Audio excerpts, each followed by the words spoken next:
E hiana te rōpū e kia nei ko te kapu o Waitaha ki te āwhina me te tautoko i ngā whakatupuranga o te wā. Ko ia tonu rā te take kua waitohu whakaitanga mahitahi rātau ki ngā whare wānanga e rua o te motu. Ko Waikato me Wikitoria ngā whare wānanga e kōrero hia nei. Ka tautoko rāua i ngā uri o Waitaha e wehea nei te kura kia haere rātau ki te whare wānanga ako tonu ai. Kei ara paira tāwhai ngā whakamārama. He uri no Waitaha e hikoi nei I te ara whakamua. I was just so thankful for Te Kapu o Waitaha because they just really supported me through everything. And because I wasn't even going to go to university next year, so it just helped me a lot. They're helping us get our foot in the door in our future careers. Kua riro I a rāua ngā karahipi hou o Waitaha kia haere ai rāua ki te whare wānanga.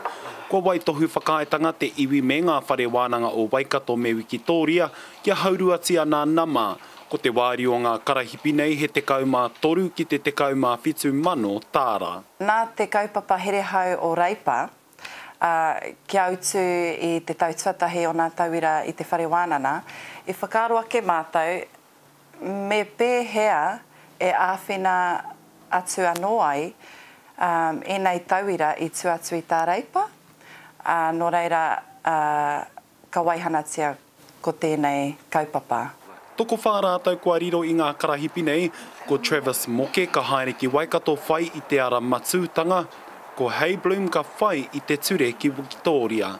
Yeah, it's going to be a huge stress relief of my family and stuff.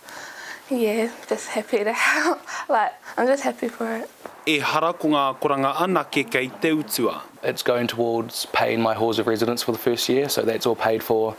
It also gives me $500 cash just to have and free membership to the gyms on campus for the whole year. It's going to go to my accommodation, free doctors, Wi-Fi. He mohi o hoki te iwi ko e nei rangatahi te āpōpō, nā whai anō te hiahia kia āwhina I a rātau.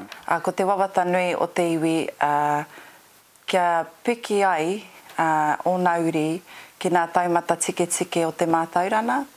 Nō reira, mawene karahipi e āwhina. I tēnei wā tonu nei kei te tēpu whiriwhiri hoki te iwi me te whare wānanga o tākau. Rā pāre tāwhai te karere.